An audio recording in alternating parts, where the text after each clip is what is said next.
Bonjour à tous et bienvenue dans Bonjour chez vous. Aujourd'hui, nous allons parler de la tentation. Quelle est ta réaction face à la tentation? Il y a une bonne réaction, il y a une moins bonne réaction, mais on le sait, la tentation, nous en avons tous déjà eu et nous en aurons tous encore, mais notre attitude est déterminante pour la suite de ce qui vient après la tentation. C'est super clair cette introduction. Je pense que je vais faire la rubrique conseil du coach. Conseil du coach, vas-y. On inverse si Résiste tu à veux. la tentation d'arrêter. Continue, poursuis. En fait, c'est ça. J'étais tentée de continuer, mais il fallait que je m'arrête. C'est comme si, tu sais, tu t'enfonces toujours plus. Après cette formidable introduction, je vous représente notre invité de la semaine, le pasteur Sostène Makita. Bienvenue. Bonjour Evelyne. Ça va bien? Yes, ça va très bien. Super. Aujourd'hui, tu seras notre coach après avoir été notre expert en Pentecôte. Tu as été également notre expert en choix du conjoint. Et bien aujourd'hui, tu seras notre coach spécial anti-tentation. Yes. Oui, la tentation, de toute façon, on y fera tous face. Hein. Oui. C'est comme ça. Mais ce qui nous fortifie, c'est que Jésus a triomphé de la tentation. Si Adam, en cédant à la tentation, nous a conduits loin de Dieu, Jésus, en remportant la victoire sur la tentation, nous a rapprochés de Dieu. Et nous sommes tous tributaires de la victoire de Jésus face à la tentation. Et même si maintenant nous sommes dans le Seigneur, la tentation peut arriver. Et on va voir ensemble différentes clés que j'ai pu, avec le temps, saisir dans le cadre de mon ministère, que je partagerai avec les uns les autres pour être dans la victoire. Excellent. Là, tu nous as bien mis l'eau à la bouche pour le coup. Hein. Ça donne envie d'arriver à ta rubrique. Mais avant ça, Annabelle, on va devoir participer toutes les deux à cette émission. Malheur à nous. Comment j'ai bien commencé l'émission. Je pense que mes remarques seront très pertinentes aujourd'hui. Je le sens. Allez, Annabelle, sauve-moi de moi-même avec la pensée du jour.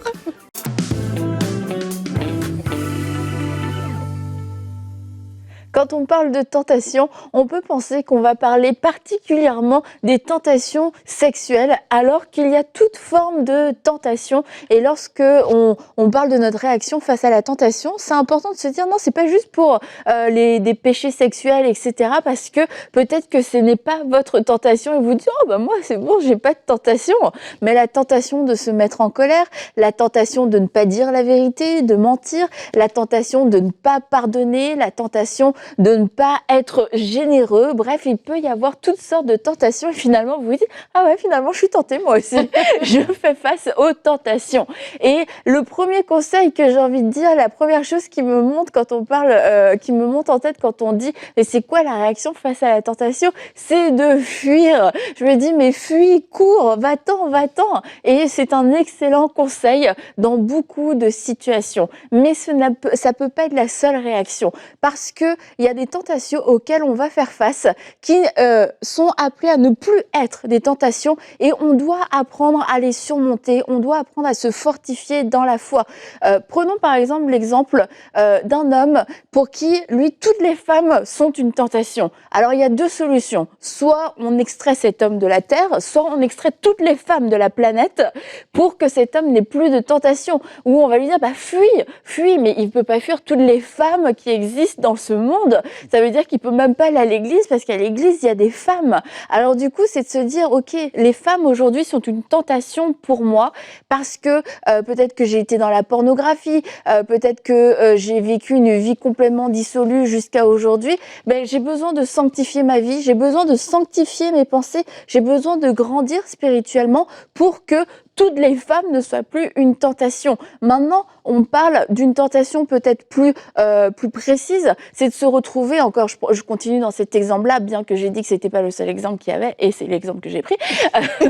Vous vous retrouvez, vous êtes un homme, encore une fois, vous vous retrouvez seul avec une femme qui vous fait des avances vraiment très claires.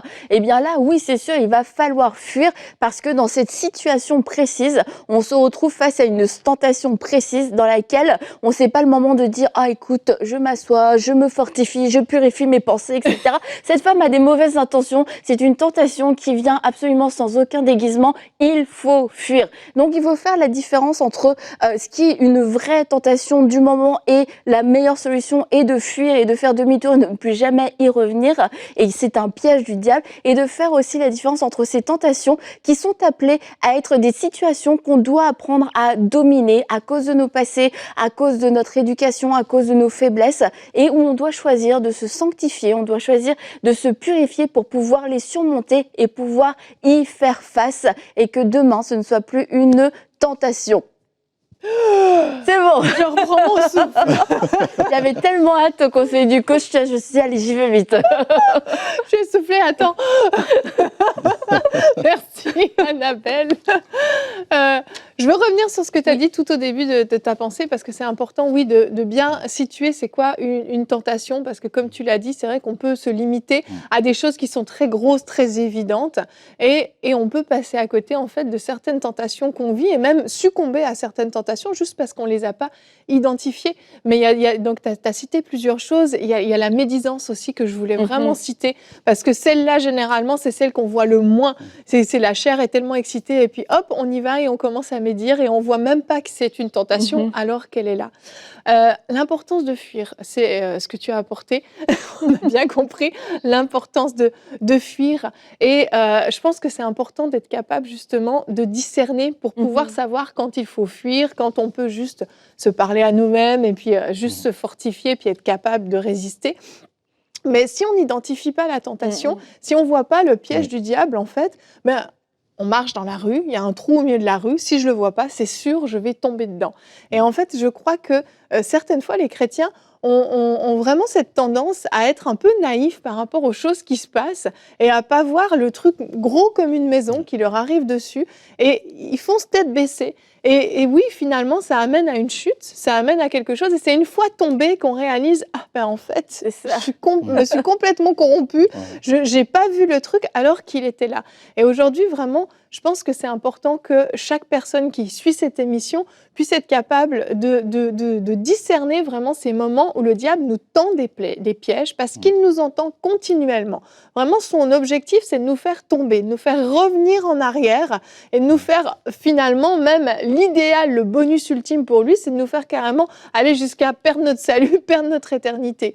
Mais au-delà de ça, il se régale à nous faire chuter encore et encore. Pourquoi ? Parce que finalement, on perd notre confiance en Dieu, on se sent disqualifié devant Dieu. Enfin, il y a tout un tas de choses, une fois qu'on a chuté, qui vont se créer en nous, qui vont créer même des blessures à notre entourage, à nous-mêmes, qui vont nous amoindrir dans notre foi, dans notre autorité. Et tout ça, c'est tout bénéfique pour le diable. Donc, il faut être réaliste, il faut être conscient. Le diable nous tend des pièges régulièrement et fait tout pour nous faire chuter. Notre verset du jour, qui est dans Marc 14 au verset 38, nous dit « Restez vigilants et priez pour ne pas céder à la tentation. L'esprit est bien disposé, mais la nature de l'homme est faible. » Mais oui, la chair est faible. Oui. Ça, c'est les grandes vérités bibliques. Souvent, on veut passer à côté. Et dans ce que tu disais tout à l'heure, pour moi, c'est très important on le verra tout à l'heure, mais c'est très important d'être vrai avec soi. D'être vrai avec soi. Et des fois, on voit la tentation, c'est vrai, c'est gros, quoi. La personne, tu vois la tentation en face, et le type, il avance en disant « Seigneur, garde-moi ». Ben non, il ne va pas te garder, bonhomme. Change de route. Change de route, quoi. C'est bon. Et après, quand on chute, on dit « Oh Seigneur, pourquoi ?» Peut-être parce que tu n'as pas voulu être vrai avec toi-même, quoi. Donc, ça, c'est une notion très importante, d'être vrai avec soi-même. D'être vrai avec soi-même. Tout à fait. Mais après, je pense que c'est aussi important, lorsqu'on parle de la tentation aussi, de mesurer que malheureusement, on peut aussi arriver et succomber, et que notre Dieu est aussi un Dieu de grâce, quoi. Oui. C'est très important. Le Seigneur est un Dieu de grâce, et son objectif, c'est pas de nous laisser dans notre état, mais c'est de nous relever, et que Dieu aussi, alors qu'on parle de la tentation, Dieu est aussi le Dieu du relèvement. Parce qu'il y a des personnes... comme tu le dis, hein, quand on a péché, on se sent honteux, on a envie de se cacher. C'est comme Adam et Ève. Hein. Ils pêchent devant Dieu, ils disent, ils vont se cacher quand ils entendent le Seigneur venir. Et Dieu dit, où est-ce que vous êtes? Il dit, ben, on est allé se cacher. Il dit, mais pourquoi vous êtes cachés? Ben, parce que, ben, voilà, on a péché, quoi. Et c'est vrai que la tentation, la Bible le présente comme quelque chose de presque de beau, de bon au demeurant. C'est pour ça que ça nous tente, ça nous attire. C'est beau, c'est bon. Et une fois que la tentation a été consommée, la conséquence immédiate, c'est la culpabilité. Complètement. Et la culpabilité, il y a quelque chose qui vient de nous, parce qu'on a conscience qu'on n'a pas bien fait. Mais souvent, cette culpabilité, le diable vient l'accentuer. Il dit, mais t'as vu comment, avec tout ce que tu as fait, mais déjà avec la grâce que le Seigneur t'a accordée, que tu aies fait ça, mais c'est sûr que le Seigneur, c'est fichu pour toi, là. fichu pour toi. Alors, les autres pourront jamais te pardonner. Alors, Dieu fait grâce, mais tu sais bien que la patience de Dieu a une limite. Et à ce moment-là, on se sent éloigné. Et la Bible dit que cette culpabilité-là, elle ne vient pas de Dieu. Ouais. Parce que la véritable culpabilité qui vient de Dieu, c'est celle qui nous pousse à la repentance. Amen. Et c'est très important lorsqu'on est tombé dans le péché de se dire, mais en fait, si vous êtes pris de ce sentiment avec une tendance à vous éloigner de Dieu, alors cette culpabilité, elle ne vient pas de Dieu. Dieu, il vient nous convaincre de péché pour nous attirer. Exact. C'est ce que fait le Saint-Esprit. Il vient pour nous attirer au Père, le Père qui est capable tout à nouveau de nous purifier et de nous conduire dans une nouvelle dynamique, et aussi de nous enseigner par là, ben, la prochaine fois, fais aussi attention. Exactement. Ouais, la prochaine fois, fais attention, c'est important de le dire. Comment, je voulais aussi lire, mais dans mon sprint verbal, oui. Comment ce verset dans 1 Corinthiens 10-13, « Aucune tentation ne vous est survenue qui n'ait été humaine, et Dieu qui est fidèle ne permettra pas que vous soyez tentés au-delà de vos forces, mais avec la tentation, il préparera aussi le moyen d'en sortir afin que vous puissiez la supporter. Oui. » Et ça, je pense que c'est c'est sûr, c'est une promesse qu'on a, c'est qu'il y a un moyen, en fait, de s'en sortir. Il y a un moyen, et que faut pas non plus voir la tentation comme c'est ma croix, en fait. C'est ma croix, puis là, je prends ma tentation, puis je vais vivre avec, je vais la contempler, je vais y résister tous les jours. C'est presque quelque chose de spirituel. Ouais, c'est ça, tu vois, c'est parce que tu as l'impression que tu fais du mal, en fait. Ouais. Mais tu es tout le temps en train de jouer avec le feu, et c'est quelque chose qui a pour but de te détruire. La tentation ne vient pas de Dieu, parce que la tentation, c'est quelque chose qui va venir attaquer souvent nos faiblesses, qui va venir à attaquer, c'est ça, des zones de faiblesse. Donc c'est certain, ça vient pas de Dieu, et le but du diable, c'est de pouvoir nous éloigner à cause de la condamnation, ou parce qu'on va aller un pas plus loin à chaque fois. Et plutôt que de regarder constamment à la tentation, c'est de dire, mais Seigneur, mais je veux regarder à toi aussi pour le moyen d'en sortir. Je vois que cette tentation est là, toute ma chair me le dit, tout me le dit, je le sens, je le vois, j'ai pas besoin de discernement, mais maintenant j'ai besoin de toi. Et je crois que quand on regarde au Seigneur un peu plus, eh ben, au-delà de la tentation, on va voir le moyen d'en sortir. Et c'est ce qui va faire naître en nous aussi la foi, de pouvoir se dire, c'est pas insurmontable, je vais pas rester coincé là toute ma vie. Et c'est l'encouragement que je vais vous donner. Ne restez pas coincé dans cette vallée de la tentation en vous disant, c'est ça ma vie, et puis c'est comme ça que je porte ma croix. Non, Dieu veut vous amener plus loin en vous donnant le moyen de pouvoir supporter, de ne pas céder, de résister, de passer au-dessus de ça pour que vous puissiez avancer dans votre destinée. Il y a même, sur ce verset qu'Annabelle vient de dire, là, Dieu, il ne permet pas que vous soyez tentés au-delà de vos forces, mais il y a quelque chose de puissant qui nous a enseigné. En fait, l'épreuve ou tentation, alors c'est deux mots, c'est un même mot, mais qui, le contexte traduit, si on est plus dans l'épreuve, dans la tentation. La tentation ne vient pas de Dieu, elle veut nous détruire. Et l'épreuve est là pour révéler les choses que Dieu a mis en nous.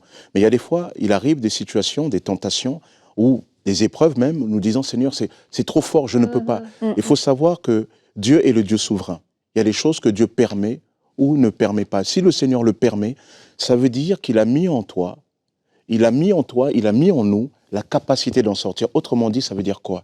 Que l'épreuve ou tentation, en fait, d'une certaine manière, notamment l'épreuve, c'est une marque de confiance en Dieu, de Dieu sur nous. On parle souvent dans la Bible de nous qui devons avoir confiance en Dieu, mais dans ce verset, pour la première fois, pour une des rares fois, il est d'une certaine manière dit, Dieu dit, ben moi je te fais confiance. Là où tu dis, Seigneur, je ne peux pas, Dieu dit, si je te fais confiance, parce que je ne permettrai jamais que tu sois tenté au-delà de ce que tu peux faire. Et donc, c'est là qu'on va se rendre compte, en fait, j'avais de la ressource, j'ai de la ressource en moi, Dieu l'a mis, il faut juste que je la saisisse. Oui. Et notamment pour ceux qui souvent tombent, se relèvent, tombent, ils relèvent, tu dis non, il y a de la ressource en toi. Tiens, bon, ça c'est très important. Amen, amen. Oui, Dieu vous fait confiance et il s'attend à ce que vous soyez plus fort que ça. Et oui, ce qu'Annabelle a dit est très important, ça ne va pas durer toute votre vie. Vous n'allez pas être tenté par la même chose toute votre vie. Les tentations sont faites pour être vaincues, dépassées au point où vous voyez la chose passer et vous ne réagirez même plus. On va continuer avec toi, Pasteur Sostène, dans la rubrique Conseil du coach.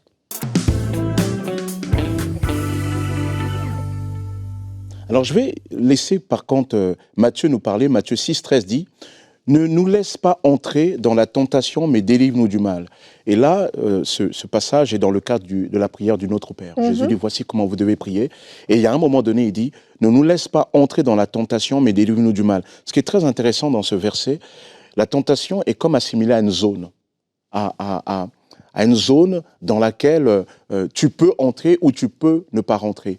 Et il est dit, ne nous laisse pas en fait entrer dans cette zone. Alors, pour moi, la meilleure illustration dans la nature, c'est l'aimant. C'est l'aimant.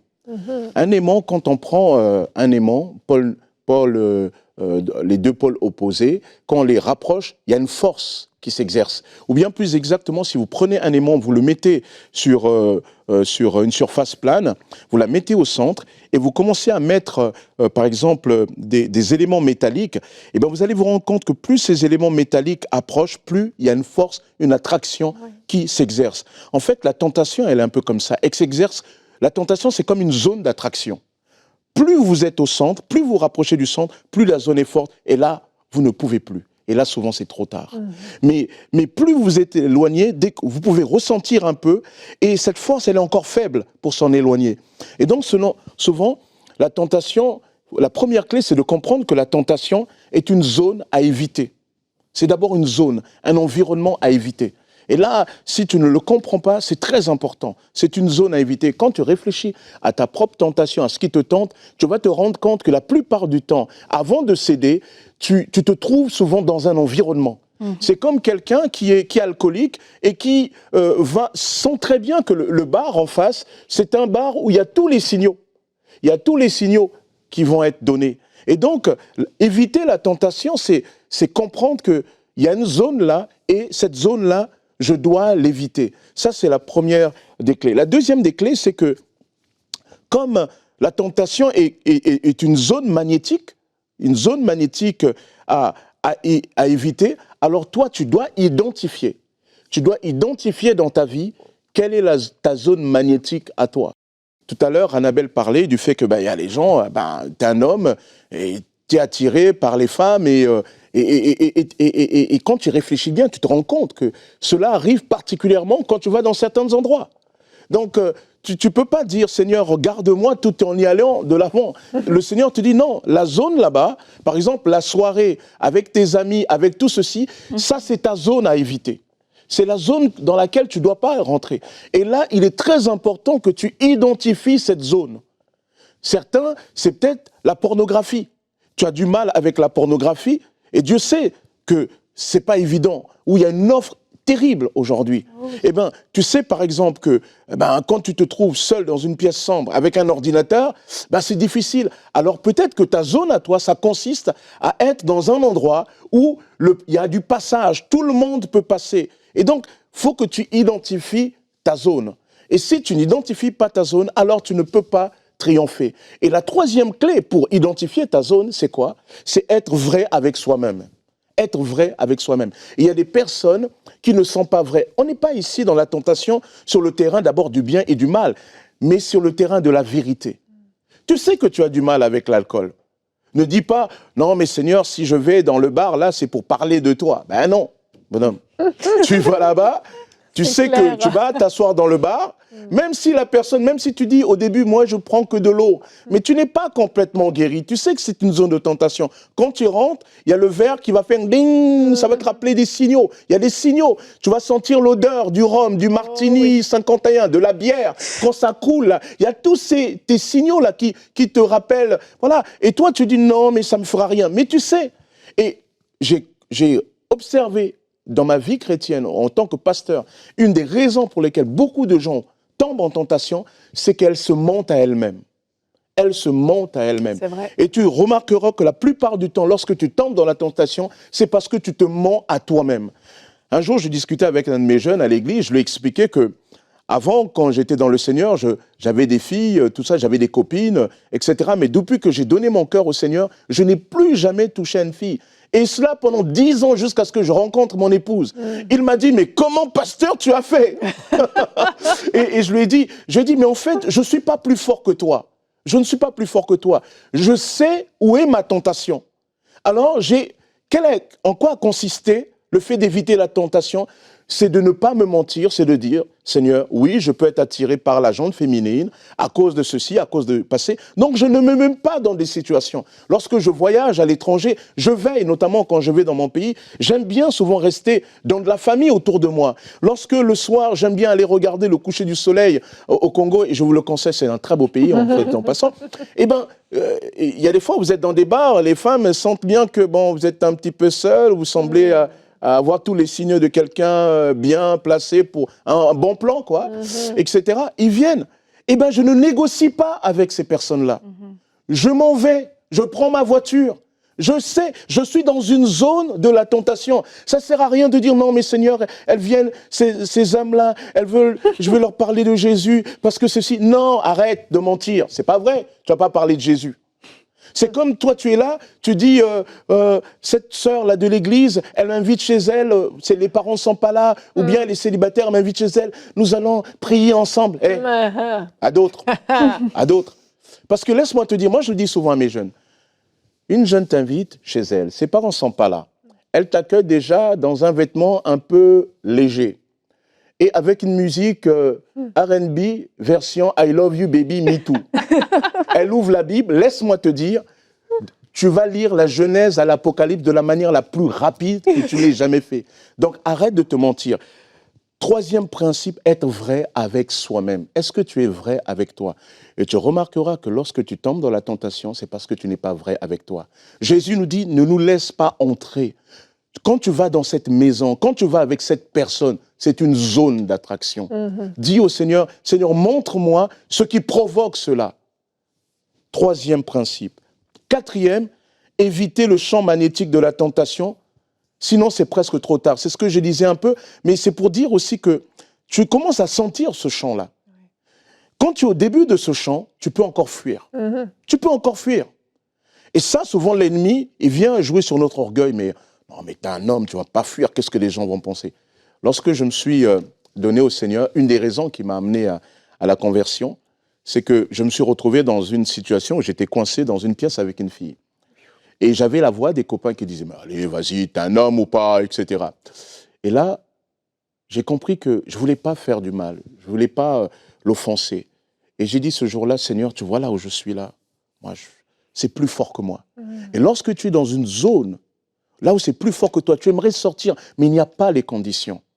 Comme un peu Joseph, alors prie Dieu. Prie Dieu. Là, le Seigneur, il voit la sincérité de ton cœur. Mais si toi-même, tu voyais avant, tu allais, mais même là aussi, Dieu est quand même celui qui fait grâce. Et lorsque tu pries le Seigneur, une fois même que le Seigneur t'a fortifié, cinquième principe, Annabelle le disait tout à l'heure, oser fuir. Oser fuir. Joseph, il s'est retrouvé dans une situation, dans une maison qui n'était pas la sienne. Il y a une femme qui l'a dit, waouh, beau gosse. Et elle lui est tombée dessus, dit, couche avec moi, mon mari n'est pas là. Il dit, non, moi je crains Dieu. En plus, j'ai une opportunité de gérer la maison de mon maître. Il m'a dit, tu as le pouvoir sur toute la maison, mais tu ne peux pas toucher à ma femme. Et comment je peux faire une telle chose et pécher devant Dieu? Et la femme, c'était une folle. Parce qu'on parle des hommes. Mais il y a des femmes, excusez-moi, certaines femmes qui me regardaient peut-être, il y a des fois, il y a aussi de la folie chez vous. Parce que, bon, bref. Et donc, elle s'est accrochée à lui, et lui, il n'avait pas de choix, quoi. Qu'est-ce qu'il a fait? Il lui a laissé son vêtement, il a fui. Il y a des fois, c'est digne de fuir. Et c'est d'autant plus digne de fuir que ça t'évite de déplaire à Dieu. Donc, 5 principes. La tentation, une zone à éviter. Deuxièmement, identifier le champ magnétique de la tentation. Troisièmement, il faut être vrai avec soi-même. Être vrai avec soi-même. Quatrièmement, éviter ce champ magnétique, sinon c'est trop tard. Une fois que tu l'as identifié, si tu ne l'évites pas, c'est trop tard. Et enfin, quand c'est là, et quand tu es malheureusement, prie Dieu. Et enfin, ose fuir, même si le Seigneur t'a fortifié. Et ça, c'est très important de comprendre aussi une chose sur la question de la tentation. Parce qu'on croit que juste parce qu'on a prié, le Seigneur va nous délivrer de la tentation. Laisse-moi te dire, David, quand il tombe avec Bathsheba, certainement le matin, il avait prié l'Éternel. Eh bien, il y a des fois, il faut aussi reconnaître que même l'onction, ce n'est pas quelque chose qui fait sans toi. C'est toi qui soumets ton cœur au Seigneur. Alors, voilà ce qui est très important pour toi à comprendre. Et j'aimerais peut-être, toi, tu me regardes et tu ne te sens pas bien, tu te sens sale devant Dieu, tu dis, mais pasteur, je suis tombé là-dedans. Et tu regardes cette vidéo même chez les gens, pas chez toi. Tu regardes même ça par hasard. Et tu crois que c'est juste par hasard, parce que j'ai cette pensée-là. Tu ne comprends pas que Dieu, alors que je te parle, Dieu te fixe un rendez-vous. Il dit qu'il est le Dieu qui te pardonne, il te dit de revenir. Et j'aimerais simplement prier. Et Dieu a conscience aussi pour toi, autre, que tu es faible. Dieu a conscience qu'il y a des choses qui te tiennent, mais Dieu veut te délivrer. Alors là où tu es, je t'invite simplement à prier avec moi et à répéter cette prière avec moi. Dis au Seigneur, Seigneur Jésus, j'ai entendu ta parole. J'ai péché contre toi alors que je devais l'éviter.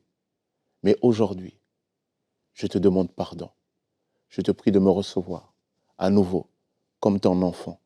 Purifie-moi de tout péché et conduis-moi dans ta nouvelle réalité.